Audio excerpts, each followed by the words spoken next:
ఓం శ్రీ హనుమతే నమః. హనుమాన్ చాలీసా ఎలా వచ్చింది? దానిని మొదటిగా గానం చేసిన వారు ఎవరు?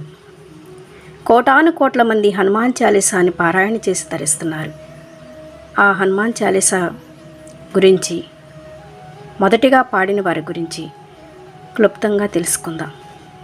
ఉత్తరప్రదేశ్లో 16వ శతాబ్దంలో ఆత్మారాం దూబే, తులసీదేవి అనే దంపతులకు ఒక బాలుడు జన్మించాడు. అతని పేరే తులసీదాస్. ఆయన పుట్టిన వెంటనే ఆయన జీవితంలో అన్ని కష్టాలే. పుడుతూనే 32 దంతాలతో జన్మించాడు. అతని ఏడుపు కూడా అందరిలా కాకుండా రామ్ రామ్ అంటూ వినిపించేది. ఆయన పుట్టిన జన్మదోషంచే తల్లిదండ్రులు మరణించారు. ఆ పిల్లవాణ్ణి ఆమె మేనత్త పెంచింది. ఆ పిల్లవానికి 5 సంవత్సరములు గడిచిన తర్వాత ఆమె కూడా మరణించింది. ఆమె తర్వాత ఆ పిల్లవాడిని ఎవరూ చేరదీయలేదు. ఆ బాలుని ఒక గుడిలో నివసించేవాడు. ఆ బాలుడికి సాక్షాత్తు పార్వతీదేవి వచ్చి ఆహారం పెట్టేది. ఉత్తరప్రదేశ్లో ఒక మహర్షి ఆ బాలుని చూసి, అతని తేజస్సును చూసి వాల్మీకి మహర్షి యొక్క అంశగా గుర్తించి, ఇతను రామనామంలో ప్రజలను ఓలలాడించగల గొప్ప శక్తిగా గుర్తించి తన శిష్యునిచే ఆ పిల్లవానికి ఉపనయనం చేసి మంత్రోపదేశం చేయమని చెప్పాడు. అలా ఆ బాలుణ్ణి అయోధ్యకు తీసుకువెళ్ళారు. ఆ బాలుడు పెరిగి పెద్దవాడయ్యాడు. రామకథా గానంలో అద్భుతంగా చెప్పి ప్రజలను ఎంతో సంతోషపరిచేవాడు. ఆయన గానం విని సంతోషపడిన వారిలో ఒక వ్యక్తి తన కుమార్తె అయిన రత్నావళినిచ్చి వివాహం చేశాడు. ఆ తులసీదాస్కి భార్య మీద అపారమైన ప్రేమ, ఒక్క క్షణం కూడా విడిచి ఉండలేనంత ప్రేమ ఉండేది. పాదుషా కొలువులో పనిచేస్తూ ఉండేవాడు. జీవితం ఎప్పుడూ ఒకేలా ఉండదు. ఎప్పుడో ఒకప్పుడు ఏదో ఒక మలుపు తప్పదు. ఒకనాడు రత్నావళి సోదరుడు తనని పుట్టింటికి రమ్మని, నాన్నగారి ఆరోగ్యం బాగోలేదని, మనం వెంటనే బయలుదేరాలని చెప్పి తన సోదరుని తీసుకుని వెళ్ళాడు. తులసీదాసు ఇంటికి వచ్చేసరికి తన భార్య లేకపోయేసరికి పక్కింటి వారిచే విషయం తెలుసుకొని ఆమె కోసం తన అత్తవారింటికి బయలుదేరాడు. అప్పటికే తుఫాను గాలులలో జోరున వర్షం అయినను లెక్క చేయలేదు. పడవ అతను నేను పడవ వేయలేనన్నాడు. తులసీదాసు నదీ తీరం ఈదుకుంటూ చివరికి నది ఒడ్డుకు దాటాడు. తను ఈదుకుంటూ పట్టుకొని వచ్చింది అరటి దుబ్బ అనుకున్నాడు. కానీ అది ఒక శవం. ఆయనను వెనుకంజ వేయలేదు. వెంటనే అత్తవారింటికి వెళ్ళాడు. నిద్రపోతున్న వారిని నిద్రలేపక ఒక కర్రను పట్టుకొని మేడపైన ఉన్న తన భార్యను కలవాలని ఆతృతతో చలిగాలికి చుట్టలు చుట్టుకొని నోటితో కర్రను గట్టిగా పట్టుకొని ఉన్న ఒక సర్పమును ఆసరాగా తీసుకొని పైకి వెళ్ళాడు.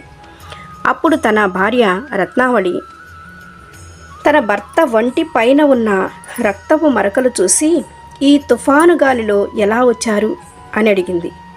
జరిగిన విషయం తెలుసుకొని ఆ కర్రను చూస్తే అది ఒక సర్పం చనిపోవడం చూసి తన భర్తతో ఇలా అన్నది, తుచ్చవాంఛ అయిన ఈ శరీరం కోసం మోహం కామం మీ వంటి వారికి తగదు.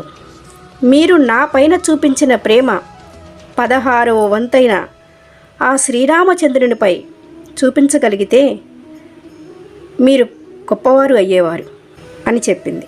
ఆమె మాటలు పూర్తి కాకతలికి ఆ తులసీదాసు వెనక్కి తిరిగి వెళ్ళిపోయాడు. కాశీ పట్టణం చేరుకున్నాడు. అక్కడికి వెళ్ళి అక్కడ రామకథాగానం చేస్తూ కొంతకాలం గడిపాడు. శ్రీరామచంద్రుని దర్శనం కలగలేదని తను ఎంతో బాధపడుతూ ఉండేవాడు.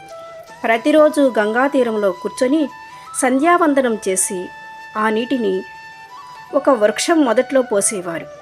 ఒకనాడు బ్రహ్మరాక్షసి శాప విమోచనం కలిగి అక్కడ ప్రత్యక్షమైంది. మీరు నాకు శాప విమోచనం కలిగించారు, నేను మీకు ఏదో ఒక ఉపకారం చేస్తాను అని అన్నది. అప్పుడు తులసీదాస్ నాకు మీరు చేయగలిగిన ఉపకారం శ్రీరామచంద్రుని దర్శనం అని అన్నాడు. అప్పుడు ఆమె అది నేను చేయలేను. అయితే ఇక్కడ ఒక కీలకం చెబుతాను. నీవు ప్రతిరోజు చేసే రామకథా గానంలో ఆంజనేయ స్వామి వస్తాడు. ఆయన పాదాలను గట్టిగా పట్టుకో, నీకు తప్పక శ్రీరామచంద్రుని దర్శనం కలుగుతుంది. ఆంజనేయ స్వామిని నేను ఎలా గుర్తించడం అని అన్నాడు. అందరికంటే ముందుగా వస్తాడు. అందరికంటే చిట్ట చివరికి వెళ్ళలేక వెళతాడు. ఆంజనేయ స్వామి అతని అని చెప్పింది. ఆ రోజు త్వరగా రామకథాగానం చేయాలని అతనితో మొదలుపెట్టాడు. అలానే ముందుగా ఒక వృద్ధుడు వచ్చి కూర్చున్నాడు.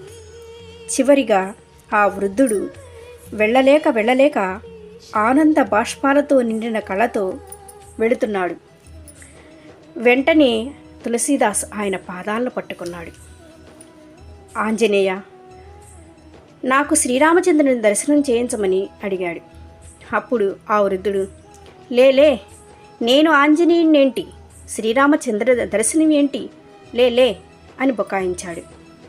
అయినను తులసీదాసు తన పాదాలను వదలలేదు. ప్రభు ఆంజనేయ, మీరు నాకు నీ దర్శన భాగ్యం కాక శ్రీరామచంద్రుని దర్శనం కూడా కలగజేయాలి అని పాదాలపై పడి వేడుకున్నాడు. ఆయన భక్తికి, తన శ్రీరామచంద్రునిపై ఉన్న అపారమైన ప్రేమకు ఆంజనేయ స్వామి కరుణించాడు.